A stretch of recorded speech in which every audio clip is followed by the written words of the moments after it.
विद्यार्थियों, real mentor में आप सबका हार्दिक स्वागत है।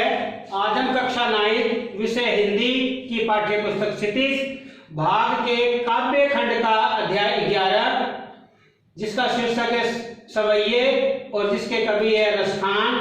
तो रसखान द्वारा रचित सवैये का अध्ययन हम कर रहे हैं। इस वीडियो में हम इस दूसरे सवैये का अध्ययन कर रहे हैं जिसका संकेत है या लपटी अरे कामरिया पर, और अंतिम पंक्ति का है करील के कुंजन ऊपर बारो।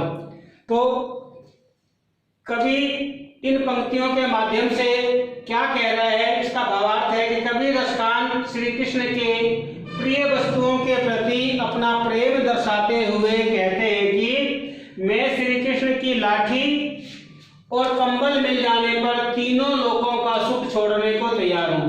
यानी श्री कृष्ण जो लाठी और कंबल लेकर गायें चराने जाते थे, यदि मुझे वो वस्तुएं प्राप्त हो जाती है तो मैं उसके बदले में तीनों लोगों का सुख छोड़ने को तैयार हूं। आगे कवि कहता है कि यदि मुझे नंद की गायों को चराने का सौभाग्य मिले तो मैं 8 सीढ़ियों और 9 निधियों के सुख को भी त्याग सकता हूं या त्याग दूंगा। कवि कहता है कि यदि मेरे इन नेत्रों से ब्रज भूमि के बाग तालाब आदि देखने को मिल जाए और करील के कुंजों में विचरण करने का सौभाग्य मिल जाए तो मैं उस सुख पर सोने के करोड़ों महलों को निछावर कर सकता हूं। यानी कवि कहना चाहता है कि यदि मैं अपनी आंखों से ब्रज भूमि के बाग और तालाब जहां श्री कृष्ण खेलते थे अपने बाल वालों के साथ, तथा करील के कुंजों में विचरण करने का सौभाग्य जहां वह गोपियों के साथ रास लीला करते थे, वह जगह देखने का सौभाग्य मिल जाए तो मैं उस सुख के पर सोने के करोड़ों महलों को निछावर कर सकता हूं।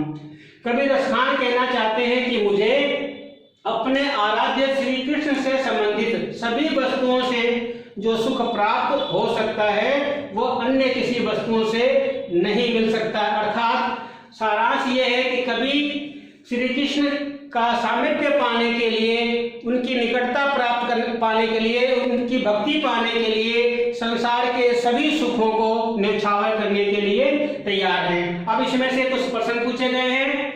कवि श्री कृष्ण की लाठी और कंबल के बदले क्या छोड़ना चाहता है? तो इसका उत्तर है कवि रसखान श्री कृष्ण की लाठी और कंबल के बदले तीनों लोगों से प्राप्त सुखों को छोड़ना चाहता है। यानी तीनों लोगों का जो सुख है वो छोड़ने को तैयार है यदि श्री कृष्ण की लाठी और कंबल उन्हें प्राप्त हो जाए।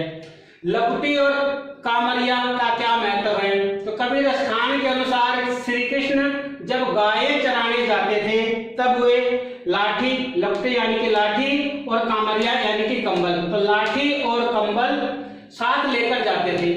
ग्वाल रूप में ये दोनों वस्तुएं ही उन्हें यानी श्री कृष्ण को अति प्रिय थी। इसका तीसरा प्रश्न है 8वीं सीढ़ी से क्या अभिप्राय है? तो कवि रसखान श्री कृष्ण का सामिप्य पाने के लिए 8 सीढ़ियों का सुख भी त्याग सकते हैं। ये 8 सीढ़ियां हैं अणिमा, गरिमा, लघिमा, महिमा, प्राप्ति, प्राकाम्य, ईशत्व और विषत्व। ये 8 सीढ़ियां हैं। इनसे मन चाहा कार्य पूरा हो जाता है। यानी कि ये सीढ़ियां हमारी सभी मनोवांछित इच्छाओं को पूरा करती हैं। चौथा प्रश्न है प्रस्तुत सवैये से कवि ने क्या भाव व्यक्त किया है? तो कवि रसखान ने यह भाव व्यक्त किया है कि भक्त को भौतिक सुख और कीमती वस्तुओं के बजाय अपने आराध्य के निकटता तथा सानिध्य प्राप्ति की लालसा होनी चाहिए। अर्थात जो भक्त है उसे अपने आराध्य की निकटता पाने के लिए जितने भी भौतिक सुख है उनको वो त्याग सकता है। यानी कि अपने आराध्य की क्या निकटता पाने के लिए भौतिक सुखों का कोई महत्व नहीं है। और 5वां प्रश्न है कवि रसखान करील के कुंजों पर क्या न्यौछावर करने को तैयार है और क्यों? तो कवि रसखान करील के कुंजों पर सोने के करोड़ों महलों को निछावर करने को तैयार है क्योंकि उन करील के कुंजों में श्री कृष्ण ने गोपियों के साथ रास लीला की थी और इसलिए यह स्थान पवित्र स्थान माने गए हैं। धन्यवाद।